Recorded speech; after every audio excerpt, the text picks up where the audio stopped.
Welcome to Careers Takeoff, where you learn the latest about how you can get ahead in your career. I'm your host, Conrad Shaw.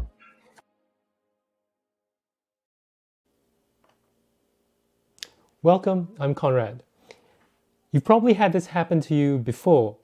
Someone in your team, could even have been you, has this great idea, something that will make a huge difference in your organization. But somewhere along the way, that idea died. So our guest today will talk about how to overcome these barriers to innovation. Before I introduce him, I want to remind you to put your questions in the comments field. You can also share your experience with innovation in your organization. You can start by writing down in the comments where in the world you're watching this from today. Today's panelist is Lucien Bowater. Lucien is an innovation and transformation leader who built the Skylab's Innovation Center for Sky. And he also happens to be taking our executive MBA here at Cambridge. So welcome, Lucien. Thanks very much indeed, Conrad. So Lucien, can you tell us a bit about what is Skylabs? What was Skylabs about? What did you build it to be? So I was very lucky to have spent 15 years of my career working at Sky. For those who don't know, Sky is a TV, broadband, mobile provider that is mainly across the UK, Germany, and Italy, and is itself a very innovative company. And it's built its reputation on shaking up the TV market, shaking up the broadband market. So the challenge of building an innovation center was quite interesting. And the idea had been kicking around for a few years. We had new entrants and new challenges, like the obvious ones of Netflix and Amazon Prime entering the market. And we wanted to keep driving with innovation. But the challenge we had is that we didn't want to create a traditional innovation center. And we went around a lot of the big companies and all the big consultancies and looked at how they were doing it. And we felt that for Sky, something a little bit different was required. I have a sort of issue with the way innovation centers are traditionally built, which is, I guess the clue is in the name center. People build finance centers, contact centers, digital development centers. And the idea is to put all of that stuff, all of the finance, all of the contacts, visitor centers, all the visitors inside that box, so that box contains it. A bit like if you think about like a subroutine when you're programming, that's the center that's going to take care of that particular thing. And my belief was that innovation isn't like that. Innovation is something that flows through the entire business. So what we wanted to create was an innovation center that was inclusive, not exclusive, that everybody could be part of, that everybody could learn from, that everybody could contribute from. And we were trying to do that across an organization of 30,000 people across Sky. So that was the catalyst for building something slightly different in terms of Skylabs. Cool. And I think we can take this opportunity right now just to give a shout out to some of the people who are watching today. So we've got Mershan, who's joining us from Riyadh in Saudi Arabia. Asvia is not too far from Asvia is here in Cambridge. Santiago is from the Netherlands. Alexis is in London at the moment. We've got Pavel from Poland. And Francisco is an MBA alum now in Chile. Mohammed's watching from Nigeria, and someone's from Chalfont. Well done. So, Lucien, you talked a lot about how you looked at other organizations who try to give this more central approach to innovation. Why did you think that? What was your problem with that approach?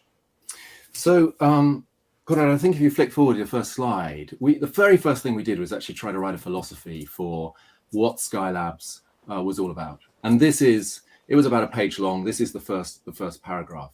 And you can see in that first bullet point, that was the center. We believe that the human state is to innovate. Yeah, the reason we're not still in trees and in caves is because we are innovators.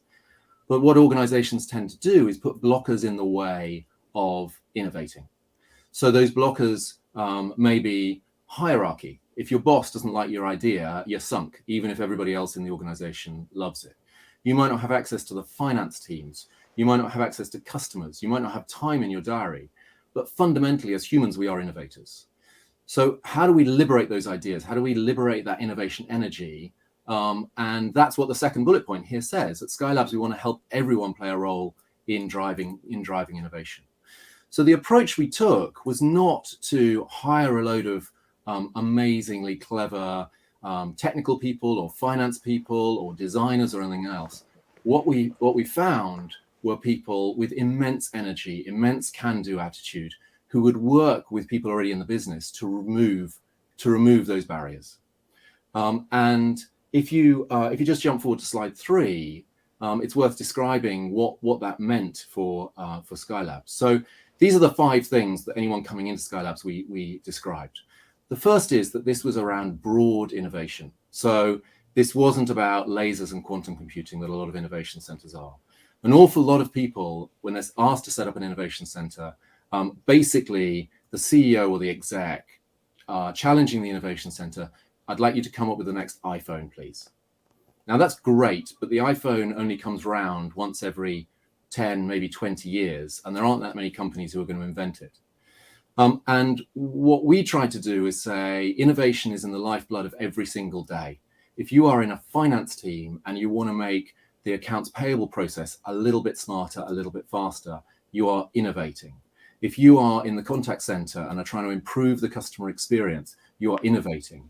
The whole world had to innovate in March 2020 when suddenly we had to work from a different location. We're very open to that very, very, very broad innovation.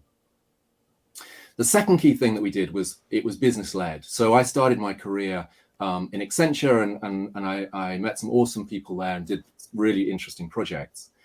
But that sort of consultancy model of giving over your problem to somebody else to solve, and then when they have kindly solved the problem, they give it back to you, that seems to be disenfranchising for the rest of the organization who want to be innovators, who want to share in the joy and energy of innovating.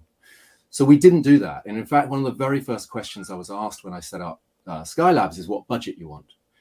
To which my answer is I don't actually want any budget. I don't want any budget for 2 reasons. Firstly, that would require me to make decisions on where that budget went. And if I was making decisions, for example, to do some innovation in the product area that the chief product officer wasn't making, that seems a bit strange. If I was making decisions to do some innovation in the sales area that the sales director was not choosing to make, that seems a bit strange. So I would much rather they allocate their money and their time to this, to solving a problem that they believe existed. And of course, the second advantage of not having a budget is that one of the big questions around innovation centers is what's the ROI, what's the return on investment? And that's hard to do because typically you are working on very early stage innovations. So to give you a simple example, so we were lucky enough to work on the early stages of Sky Glass, which is a product that Sky launched last year. And you know what? It was a load of post-it notes and scribbles on the walls and ideas. After it left Skylabs, 1,000 developers, industrial designers, marketeers, financiers, researchers worked on that. So just how much credit for the sales number are we really going to take in Skylabs? So fundamentally, creating the return on investment on an innovation center is hard. But, and here's my trick, if the budget is 0, then the denominator on the ROI calculation is low. So you don't have to worry too much about it. So that's the approach we took. But that key point of it's business-led. The problems are owned by the business. The business has the brains to solve them. They just need that innovation spirit and energy unleashed to take them forward. Lucy, I'm going to stop you there. We have a few questions, but I wanted to jump in by asking you this thing about it being business-led. So if the problems come from the business, right? The businesses are facing these issues. Why can't they solve it on their own? Why do they need to come to Skylabs, right, to unleash that innovation? So you know what? They can solve it themselves. And we, as I say, we didn't have the problem solvers in Skylabs. They had the problem solvers in their own teams. So the broad structure we used was what we called our 4-4-4 model, which was 4 hours, 4 weeks, and 4 months. So we we invited teams in, their own teams that existed elsewhere in the business. We supplemented those with some external experts, with a few specialists internally, but we invited the teams in. So the sales team would come in to do the sales innovation. The strategy team would come in to do a strategy innovation.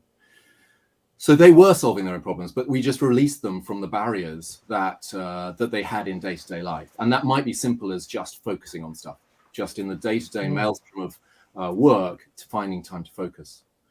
One of the other key things we did, Conrad, was the term around fail fast. You'll hear fail fast talked about a lot in startups, in innovation, that sort of thing. And the truth is, that's a really, really hard thing to do in large organizations where the culture is not about failing. The culture is not about failing. So we sort of turned that and we said, look, let's take the fast bit. And we used the approach of time boxing.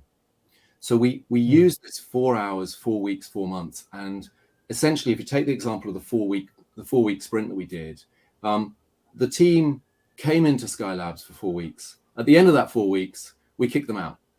We turned the room over to somebody else. We turned off the lights, and that was the end. So they, instead of failing fast, they just had to conclude. And they were forced to make decisions on the ideas they'd come up with. And we used a really simple structure, which we call stick, twist, or fold. Some ideas they were going to stick, they were going to take back, and they were going to execute within the line. Some were twist, which were there was something there, but they need to rework it. They need to go again. They need to develop it a bit further. And we always forced them to fail. So they might, at the end of the 4 weeks, come up with 6 or 8 big ideas, and we forced them to go through a stick, twist, fold structure. But those were their ideas. So the problem was theirs before they came in. They worked for 4 weeks, and the solutions were theirs to take back to their line jobs. Okay. So what was about the 4 months part? Can you talk a bit more? What's that last 4? Yeah, so the structure broadly, the 4 hours was typically actually identify what the real problem is. A lot of the time in innovation, people come up with, we've all seen it, people come up with a product idea and say, okay, here's the product idea. And that's not a brilliant way to run innovation, because you can imagine you come in for 4 weeks, and by the end of the afternoon of the first day, you realize that idea is rubbish. Then what are you going to do for the next 3.5 weeks? Yeah. So what we tried to do was pull them back to what's the problem. Yeah. What's the business problem? What's the customer problem? What's the technology problem that you're trying to solve? And as I said, in the broad innovation, that could be all sorts of things. That could be how does Sky with satellite dishes and set-top boxes address a world where it's streaming and IP delivery?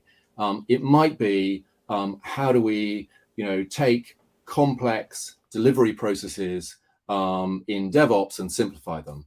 It could be, we did a huge number of projects around diversity in the wake of Black Lives Matter. All the teams were coming to us and saying, this is a problem we have to solve. So frequently what we did in the 4 hours is actually try to understand what's the problem you've got here. You've got some ideas, but let's pull it back to the problem. And in our 4-week model, we would spend the whole of the first week. We weren't allowed to talk about solutions. We would spend the whole of the first week just talking about what's the problem you're trying to solve, and capture that in a classic innovation, how might we problem, how might we ... which then steered our work for the remaining 4 weeks. So I've dodged around your question, which is actually around the 4 months. So the 4 months is a much more classic sort of accelerator world where we've got an idea. It's not ready to go back into the line. It still needs some prototyping, some creation, some rapid agile customer testing, or it uses a new technology that we hadn't used within Sky before, or a new technique. So that was what that 4 weeks, the 4 months was about, really creating a catalyst for those new ideas. And from time to time, we would see things that were happening externally that people were excited about. And what we would do is we would bring them into Sky in that 4-month period. And we would essentially take that technology and dress it in Sky clothes. So using some of our data on our servers to prove to people that technology would actually work in our business. So that was the structure that we ran across those 4 periods. And I think this is a good time to bring in this question from someone on LinkedIn, which is who says time is the largest barrier to innovation in most organizations because most team members are already doing 2 to 3 jobs. How did you persuade leaders in these business units to release people for 4 hours, 4 weeks, or 4 months to work on this when obviously they've got other things to do? So I guess I'd take that two angles. Firstly, these were big and significant business problems we were working on. So every project that we did was sponsored. Every 4-week project we did was sponsored by one of the exec, and they would have to give a significant amount of their own time to this project. They would have to allocate the team, and they would have to request any additional resources that they want. So the sponsorship, the very, very senior sponsorship, forced people to free up time because these were problems worth solving. So that's one dimension. The second dimension is that we also took our role of not just solving the problems, but teaching people the innovation skills. And what you learn from that is that a lot of the techniques around innovation are not complex and don't take up a huge amount of time, and actually can be integrated into day-to-day life. So one of the things that we created early on, and by the way, I should take very little credit for a lot of the creation we did. I found myself lucky enough to run an extraordinarily skilled team who were idea generators, and within the course of 2 or 3 weeks came up with what we called the Skylabs playbook, which was a series of about 50 exercises, very, very simple exercises that people could do to solve different innovation challenges, whether that was idea creation, whether that was deep understanding of customers, whether that was rapidly bonding a team so that they could work together on a problem. And we took as part of our role, people coming into Skylabs, even if they were only there for 4 hours, they would go back to their roles with 1 or 2 of those techniques that they could use themselves. They're gorgeous and beautiful techniques, but they're not complex. That was part of the point. So I'd say that if it's a big enough problem, then the business needs to free up time, even if you have to get senior sponsorship to do that. But an awful lot of the time, innovation can be integrated into day-to-day workshops, day-to-day life. And if you're passionate about an idea, then you will find time to do it. Yeah, that's a great comment. And it reminds me of my time in the Singapore public sector, where we adopted these practices, some way, as you say, innovation skills from the Japanese production models, right? And the idea, it was very easy to follow, formalized. And I remember the head of civil service saying he didn't mind if there was like 10,000 ideas, of which 9,000 were just rubbish. What was more important was that people learned how do you approach a problem, how do you look at it objectively, and hope that they bring it back to their organization, or more importantly, to their own personal lives. And then they become better people as a result. So I think that's very important, those sort of skills that you mentioned. So I think you talked, the 444 was very much about time boxing. What is people-focused and adaptable? So Peoplefocused builds a bit on what we've just said, which is that there are a lot of innovation processes and approaches which try to use technology, try to use structure, and we struggled a bit with those. And the second thing is that there are barriers sort of built into how people are expected to operate in organizations, and processes in organizations that again curtail innovation. Actually the simplest and stupidest of those is PowerPoint. And your idea may be the most brilliant idea in the world, but if your PowerPoint format is wrong, or you've used the wrong color or something, and your boss doesn't like it, then you're in big trouble. Yeah. So this sort of reductive idea of you've got to get it down on a slide eliminates some people from the game, and eliminates some ideas from the game early on. So we eliminated that. We put it as a big, actually, I think we've got it later on in the slides, but we put a big sign right by the entrance to Skylabs, which is there's no PowerPoint. There's no PowerPoint in Skylabs. And we had a bit like on a building site, number of days since the last injury, we had the number of days since the last PowerPoint incident. And that's a very low number. We got up to We got up to 64, I think, and then I was on holiday today, and somebody used PowerPoint, and I was Oh dear. annoyed. But it was a marker to people to say, we're not going to let tools and processes be a barrier to getting people together, brains, talking, energy, fun, to drive innovation. So that's what that people-focused piece was about.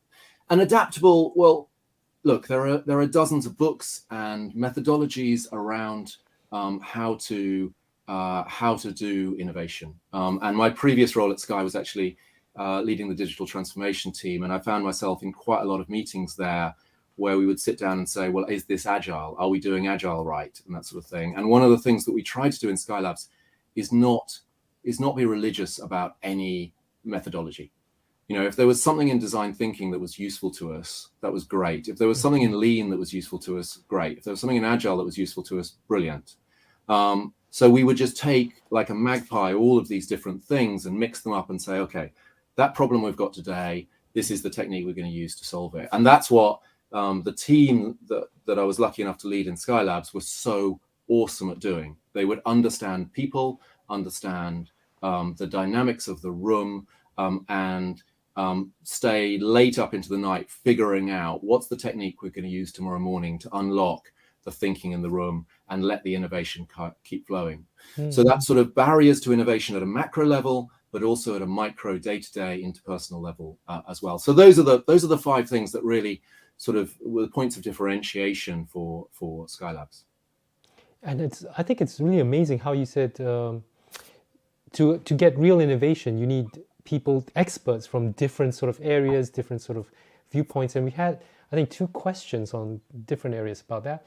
The first one from LinkedIn saying, innovation requires integration. How was your experience in, saying, if you wanted something like Sky Glass, where you needed the engineering, the marketing, the distribution, how do you get all these guys to think along those same lines, or to think in terms of the kind of common objectives and common process? So, well, the broader point is around actually diversity, I think, which is you need people with all these different skills. Organizations are designed that, all the accountants sit together, all the product managers sit together, all the designers sit together, all the marketeers sit together. And that's great. But actually to step change innovation, to unlock new customer ideas, etc., you need to get a diversity of opinion. And it's one of the ones, people will have read, people like Matthew Syed and Rebel Ideas and that sort of thing, which talks really effectively about this. One of the things we had right from the beginning in Skylabs was a real focus on diversity of teams. And of course, diversity in terms of the way we tend to talk about diversity now, ethnic, gender, etc. But the way we split it was we split it into 3 dimensions. So we split it into demographic diversity. So that included gender diversity, included ethnic diversity, but also crucially, it included age diversity. So if you were bringing a team into Skylabs, you were required to have somebody from 3 different decades. So somebody in their 20s, somebody's in their 30s, somebody's in their 40s, or somebody in their 20s, somebody in the 60s, etc. The second dimension was around functional. So you couldn't just have a load of marketeers in there. Yeah, you had to have people from at least 3 different functions across the business. And then we used, and then the third dimension was cognitive diversity, so the way of thinking. And I have numerous friends and colleagues who will massively undermine the approach we took, but we had something within Sky, which was called Colors Insights, red, green, blue, and yellow. And it was very, very well used in Sky. And so everybody basically knew their own color. So all of that diversity piece, demographic, functional, and cognitive, teams were put together very, very rapidly, very, very rapidly. So we had to do something that was super simple. And those are the 3 approaches. And basically, if you proposed a team to come into Skylabs, we would score it against those.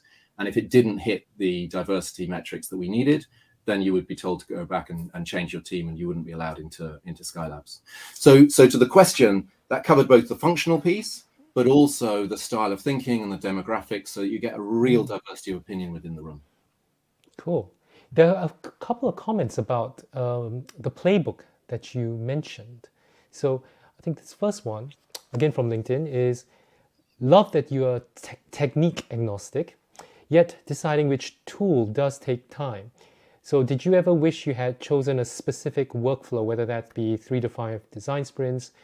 What was the most used go-to approach? So that's a great question. Yeah, of course, it's structured processes are so much easier.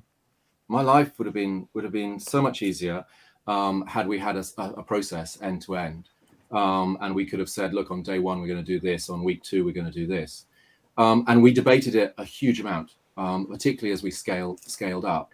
But we didn't think it was right. We didn't think it was right because every problem was different. Every team was different. Every breakthrough the team did or didn't make was different. And I might well have thought differently had I not had a team that were innovating on the process of innovating. That's what gave them joy. They gave them joy. How do we find a better way to innovate? So the idea of locking them down to a standard process was one that, I started my career in process re-engineering, so of course I wanted to do that, but it wasn't right. It wasn't right for the team, but it wasn't right for the business as well. In terms of the approach, we got through a lot of post-it notes.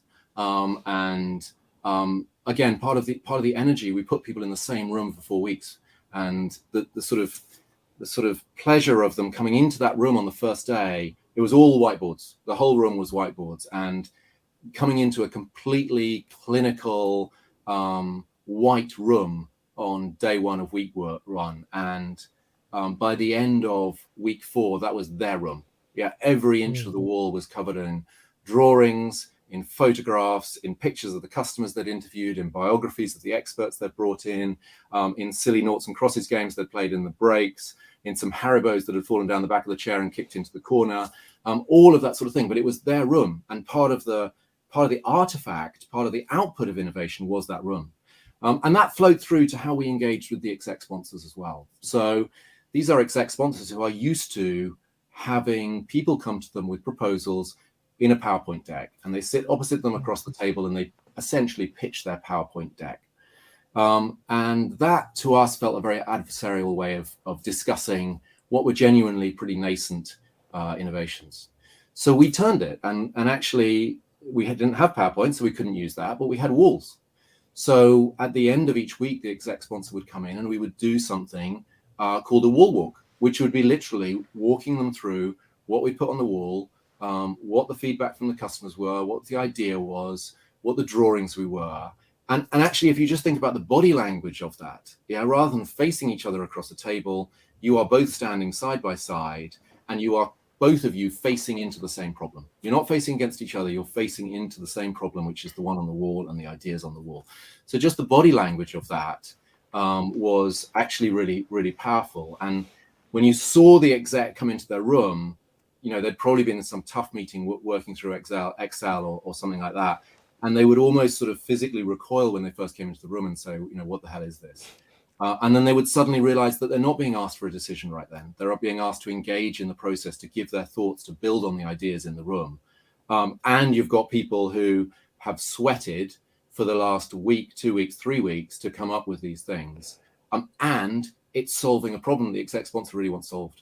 So the whole dynamic of senior engagement fundamentally changes based on those artifacts that we use. Yeah, I think you've got a fan or somebody who wants to work who's suited to work at Skylabs, because this person on LinkedIn said this person can't think creatively without whiteboards, and has left the company because they didn't have whiteboards. So well done to that person.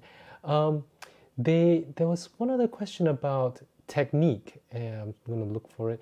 But basically, there was a question about, did you use rapid prototyping as well? So, yeah, I mean, again, rapid prototyping, it's broad what rapid prototyping involves, right? And, I was lucky enough to do a course with IDEO a few years ago, and I can't remember what they got us to do. They got us to tie a tennis ball to the top of a toilet roll and, pretend that was a microphone or something like that. And, hugely low tech is most of the time fine. A lot of what you're trying to do during those 4 weeks is figure out what are the biggest reasons this thing won't work? What is the biggest reasons that we will fail? And try to reduce the risk. You're never going to reduce the risk all the way, but what can you do? What simple experiment can you do? What can you go around the rest of the business and ask people? What can you go out on the street and ask people to eliminate or reduce, not eliminate, reduce the risk? So that's the approach we took. And part of that is speaking to customers. So there were two external groups that we made sure that we could bring into Skylabs extremely regularly and extremely easily. The first is we had a Rolodex, and it actually, apologies to millennials, but it was actually a physical Rolodex of experts who were on call. Yeah. So, you know, we did a big project around cricket and, you know, future of cricket and that sort of thing. And we brought in amazing people who'd been involved in the London 2012 Olympics, people who'd revolutionized the NBA, people who were doing esports. And we either got them into the room or we got them onto VC to bring that outside in thinking. And some of them were not actually for their subject matter expertise, but just to get people, particularly in week one, to think outside the box of Sky. And the second thing was customers. So being able to speak to customers on an extremely regular basis. And what that meant was basically every night of the 4 weeks, you were able to speak to customers. Yeah.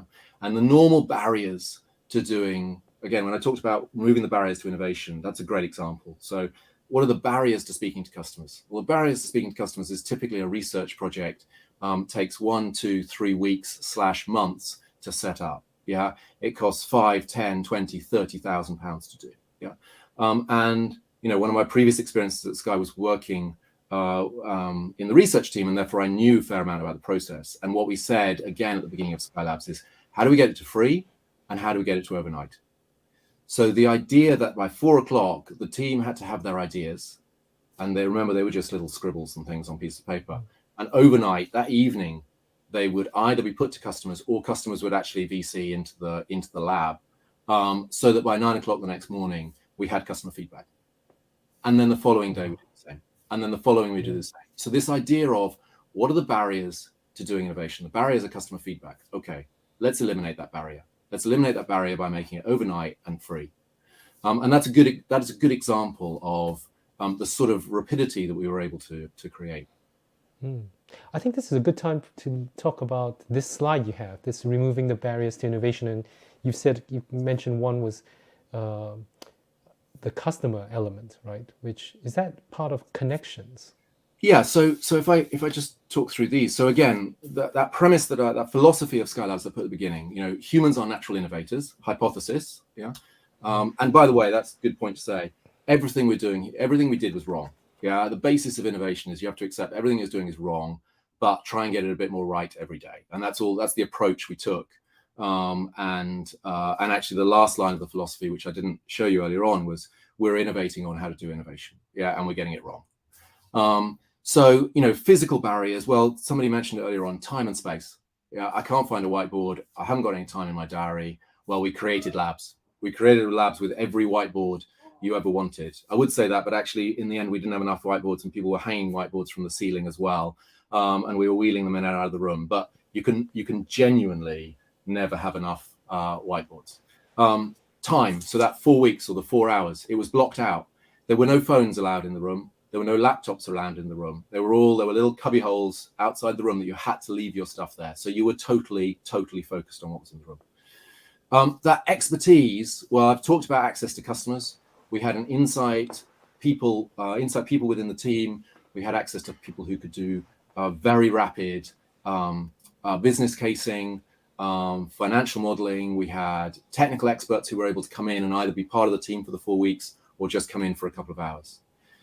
Those connections. So I said before, the access to senior stakeholders. Yeah. So we had an exec sponsor who was going to be there at the end of every week. This idea that, well, hang on, you know, you're a lowly marketing manager.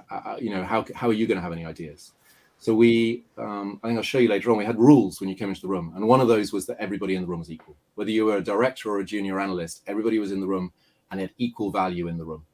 And we even, you know, as the execs came in, we lowered them to the same level as well, so they were contributors. So that hierarchy we almost totally moved. We created a truly psychologically safe space for people to express themselves, to people to comment on ideas. And that goes to that fourth point around presence. A lot of people, you know, they lack the self-confidence to speak up, but again, they are innovators. They're just not being heard because they lack the confidence to do that. Some of them are not able to articulate themselves, whether that is articulate themselves verbally or, as I said earlier on, do the PowerPoint slide in the perfect format. So we gave them pens to draw with. We gave them, you know, games to play. We gave them, you know, buddies to link up with, to remove all of these barriers, to allow every single person to contribute to innovation. I think this is the rules you were talking about. Is this some of the rules? No dumb questions. Everyone is equal. There's a few things on that slide. So I can't remember how many we had. I think we had about 8 or so rules, and here are 3 of them. So that one around, you know, everyone is equal. You got an invite.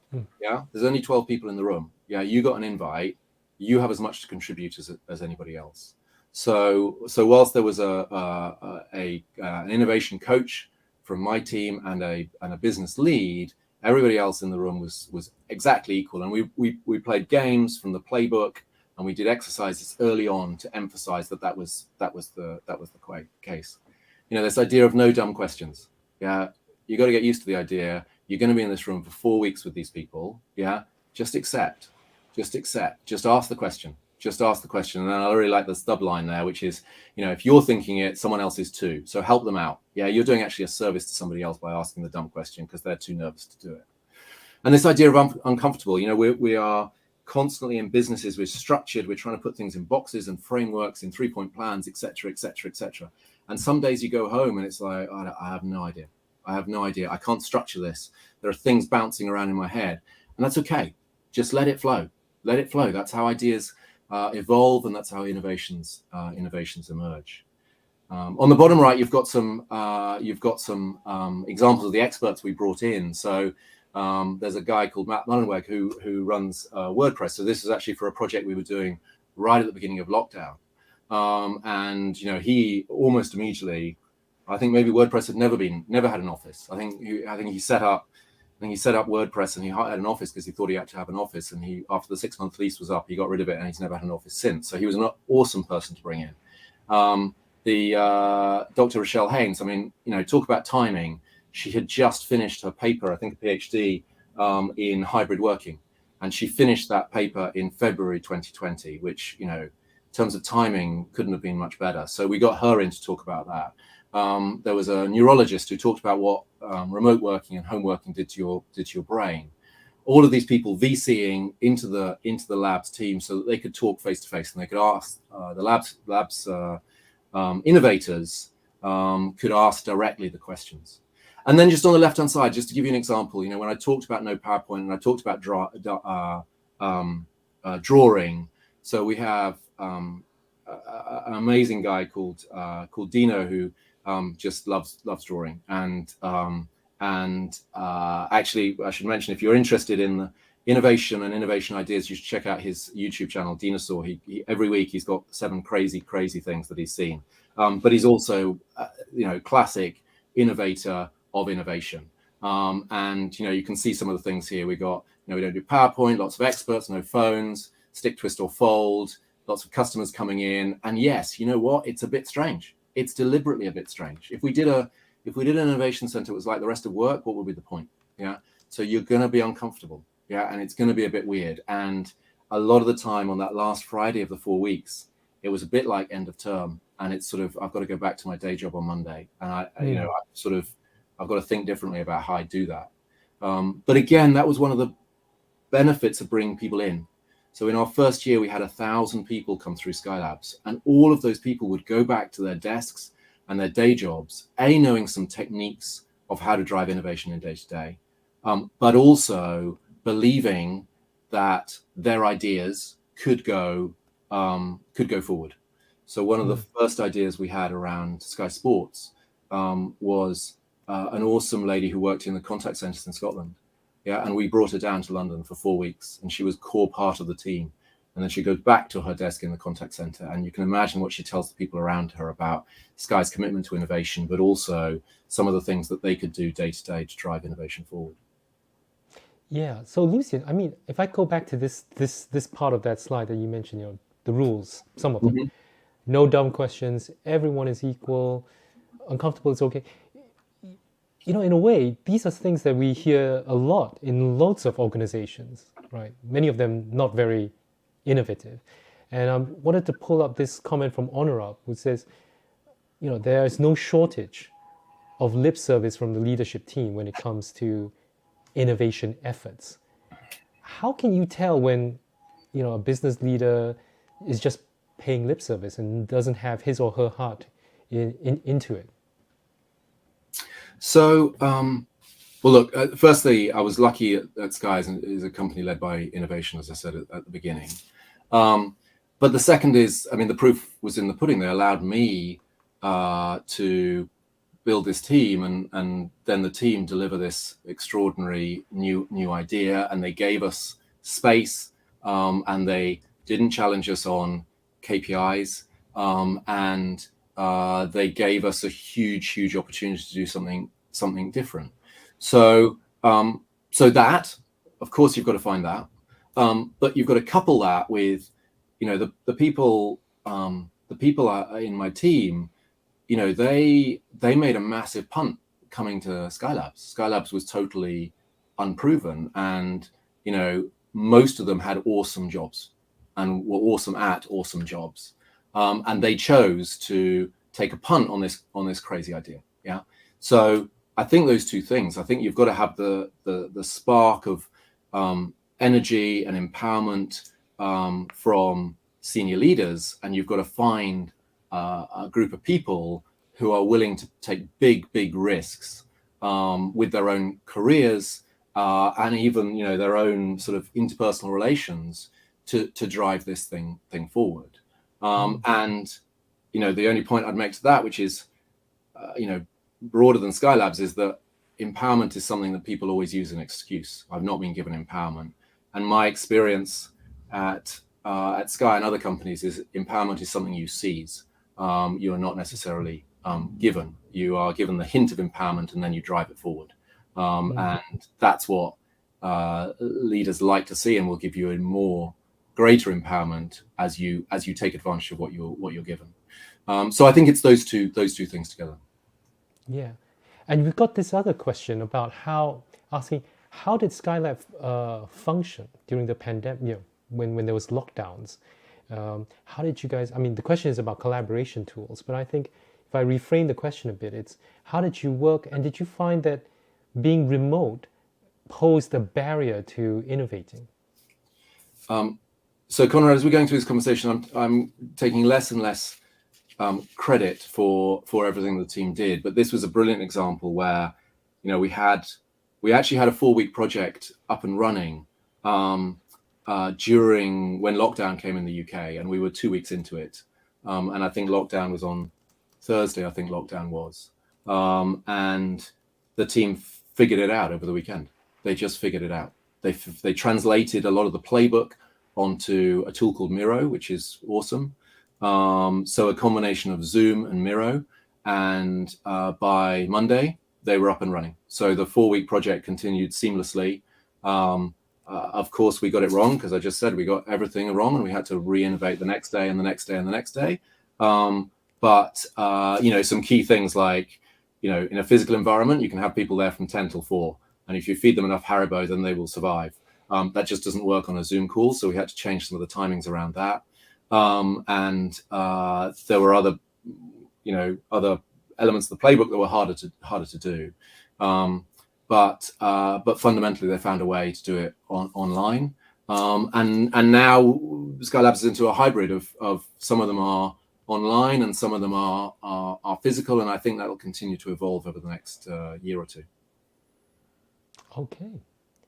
So thank you so much, Lucien. It was such a great pleasure to speak to you and to learn about how you built Skylabs into this innovation engine. And I hope that our audience will also be able to have taken some points that they can bring and apply to their organization. So thank you to our audience. Our next episode is in 2 weeks' time, and it'll be a very special one. It's one where my colleague of many years, Margaret O'Neill, she's going to be retiring, but not before she shares with you her top 5 lessons that she has learned as an MBA careers director. So please join myself and Margaret if you want to learn about MBA careers, or if you've been in any way worked with Margaret before, to come and wish her a happy retirement. Please join us on the 1st of July. It's the same time, 12:45 UK time. So please join us then. Till then, stay safe, and we'll see you then. Thank you very much, Lucien. Thank you.